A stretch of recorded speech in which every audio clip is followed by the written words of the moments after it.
Hey everyone, Gill Gross here, and it is time for a preview of the 2023 Madrid Open Men's Final between Carlos Alcaraz and the first ever lucky loser to reach a Masters 1000 final, Jan-Lennard Struff.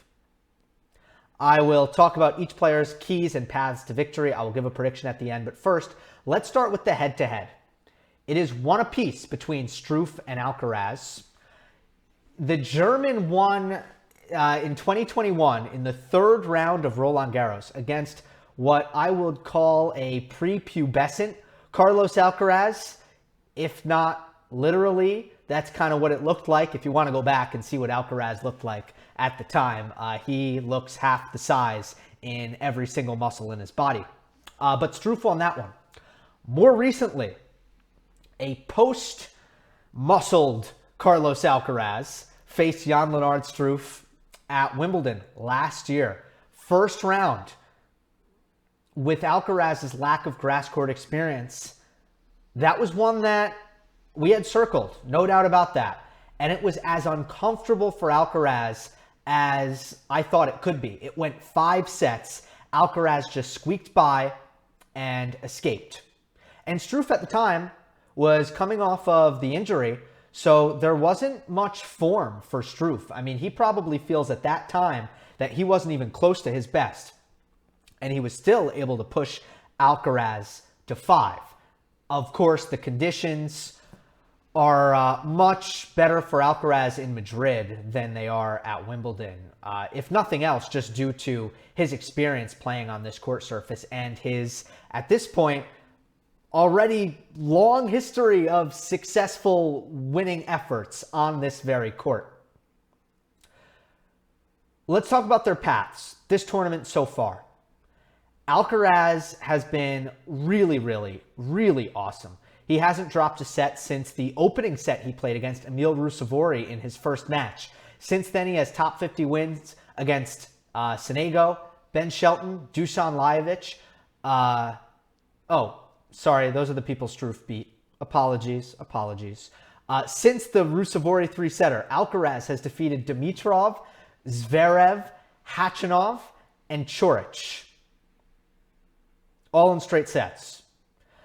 Quick word about the Coric semifinal, since I chose not to do a post-match. Biggest issue for Coric in that match was the finishing. We know he's got a great backhand, but it's not a finisher. The forehand wasn't horrendous, but it wasn't a finisher. The volleys aren't good enough for him to finish up there. The serve, with the way Alcaraz was standing back on return, and we'll talk a lot about that in a moment, wasn't good enough to be a finisher. So it just seemed really hard for Coric to actually hit through Alcaraz in this match, especially when Alcaraz took a little pace off, added some height, added some spin, took away angle, went through the middle of the court, and when he did those things, it just felt like Coric was at a loss. He couldn't really do anything with the ball. Another thing from that match is the Alcaraz forehand. Unbelievable. Fantastic forehand effort for Alcaraz, and that was providing the instant and reliable offense in his game that Coric was missing in his. As for Struff, what a path it's been. He loses to Aslan Karatsev in the qualifiers. He gets the lucky loser slot. And since then, he has won all 6 of his main draw matches in 3 sets. Top 50 wins against Sonego, Lajovic, and Shelton. Signature win over Stefanos Tsitsipas. That's a top 5 victory. And then the revenge win in the semifinal against Aslan Karatsev. Standout shot for Struff continues to be his serve. That was true in the Karatsev match as well. He definitely outserved Aslan. He hit 15 aces, 56% first serves unreturned. Decent percentage, over 60% as well. And on the Karatsev side of things, he won the first set by really dominating all of the longer rallies against Struff from the back of the court. And he did a great job of keeping Struff on the baseline and away from the net. As the match progressed, Struff was finding his way forward a little bit more often, and Karatsev had a physical issue. The leg gave out on him, and that really took a toll in the third set. With that, let us get to our keys to victory, starting with Carlos Alcaraz. First thing on return games, take away easy points from Struff on serve. Make him execute. Make him work for everything. Alcaraz has done an unbelievable job of this, but this is where Juan Carlos Ferrero and Carlitos have a fascinating decision ahead of them, which is where should he stand on the first serve return. Now, remember, he's played Zverev, Khachanov, and Coric, 3 great servers, and in all 3 of those matches, Alcaraz has done an unbelievable job, even in altitude, of getting tons of returns back in play, neutralizing their ability to rack up aces and service winners in their service games. Alcaraz has done an unbelievable job on his return from an extremely deep position of being a retriever and getting everything back. But the thing about those 3 guys is none of them are really good +1 finishers. We talked about Coric not having that weapon. Well, Khachanov with 0 transition game whatsoever, so uncomfortable at net, and sometimes lacking a little bit of precision on the forehand side as well, even though he brings the power with the forehand. Doesn't always put it in great spots. All right, he's not all that great on the +1 behind his serve.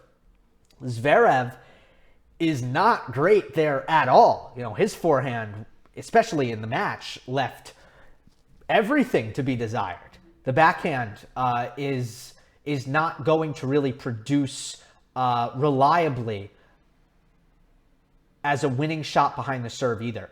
So against those opponents, Alcaraz knew, if I just get the serve back, I can use my legs to get back into the point. Against Struff, who brings a big serve, just like the other 3 of those guys, although maybe even bigger, he has a little bit extra in terms of how clinical he can be, finishing off points behind his serve. And he can threaten with the serve and volley.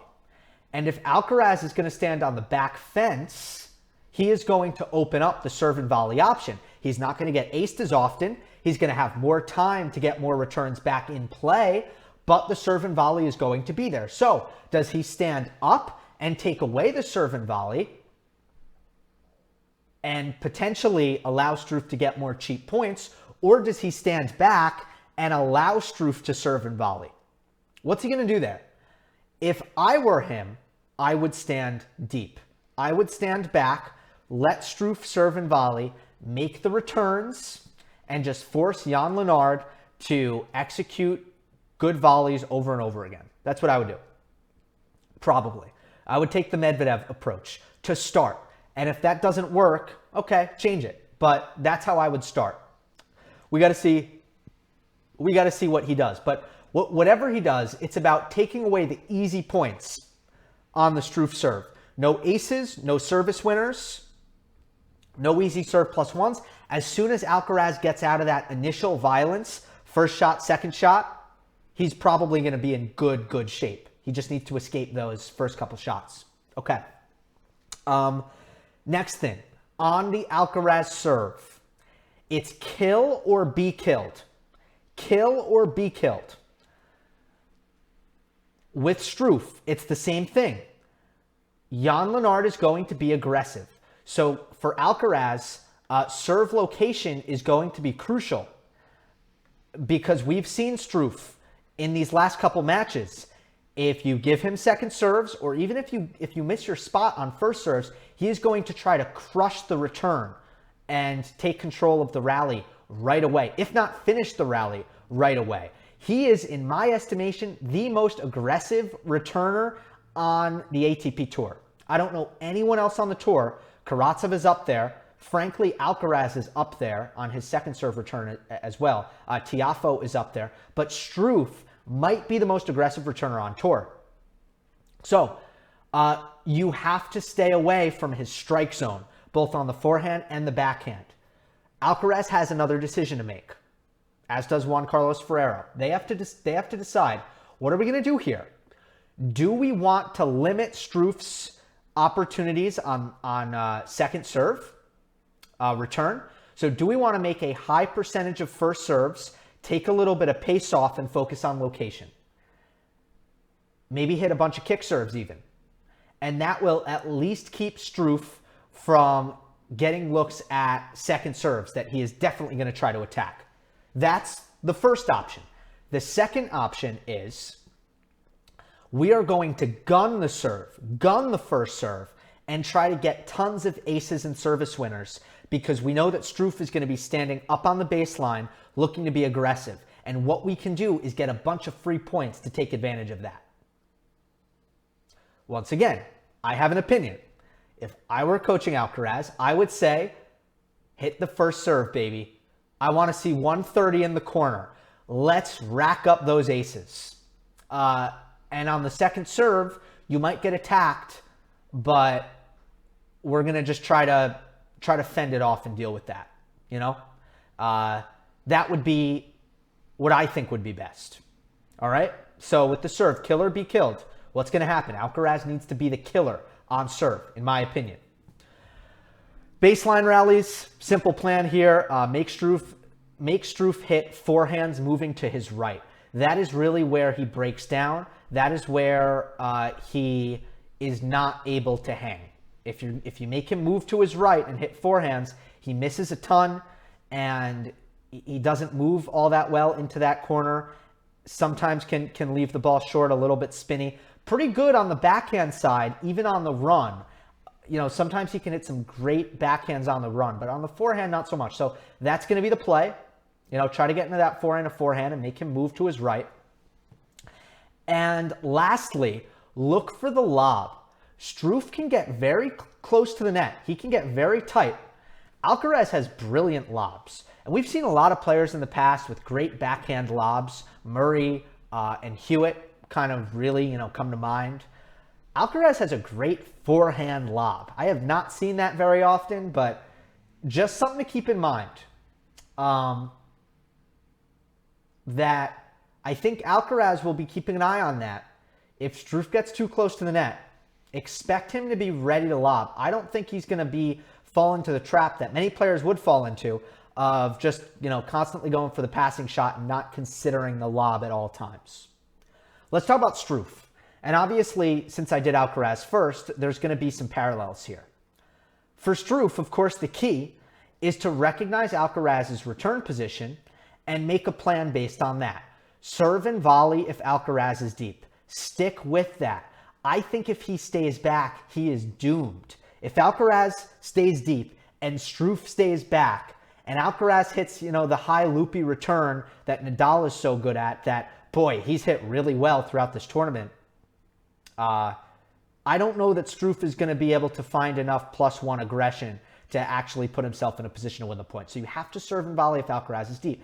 If Alcaraz is in, simple. Need to hit aces, needs to hit service winners, which he's done so well all tournament long. Just like he did against Karatsev, and just like he did against Tsitsipas. And both Karatsev and Tsitsipas were, you know, not really playing that retrieval return style, although Tsitsipas was on the second serve at times. For Struff in the baseline rallies, what he needs to do to avoid that, you know, getting on the run on the forehand and also to draw the short ball, he needs to crush ground strokes deep middle at the Alcaraz forehand. Take a page out of Sinner's book. Struff has the power to do that, unlike Coric. You know, Coric doesn't hit big enough to do that. But Struff can hit big enough to go hard, deep middle at the Alcaraz forehand. Look for the short ball off of that. And then once you get that short ball, you can spread the court on your approach shot and then try to finish it net. In summary for Struff, right, he fights an uphill battle because he's a one-way player. Offense, offense, offense. Great at it, by the way. Phenomenal. But offense, offense. One way.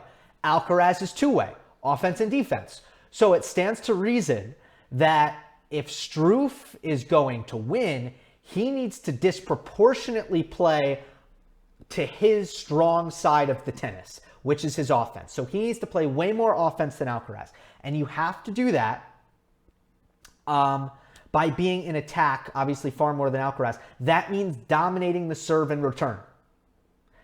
Aggressive returns for Struff are a key and a must, and that's going to be the main thing that I'm watching for.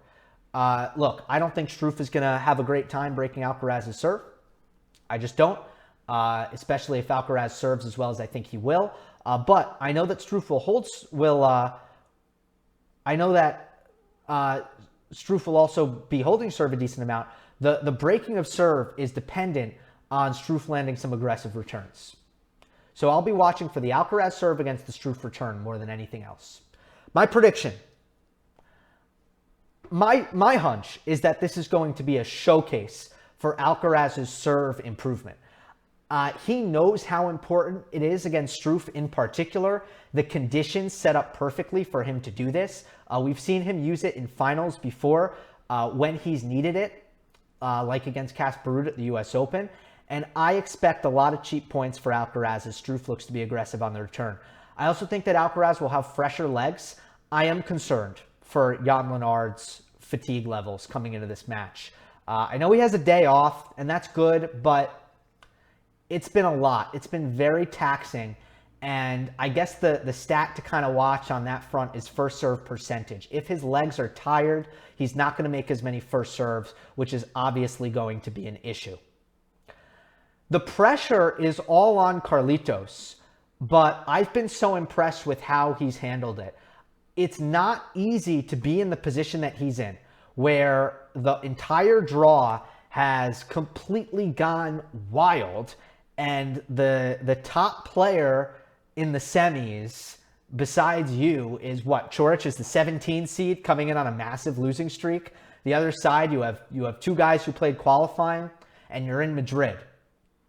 You know, we have seen players in that situation, especially young players, be like, oh, holy crap, I need to win, and just kind of be affected by that kind of pressure.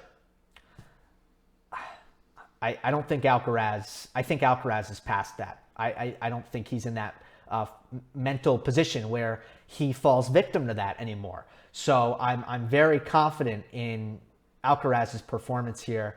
And I'm excited because Struff brings a lot of stuff to the table that I think is even more interesting than, honestly, Coric and Khachanov, and even Zverev at the level that Zverev was playing, certainly. So I'm excited to see it, but I still do have Alcaraz in straights. Hope you enjoyed. Don't forget to subscribe. I'll see you next time.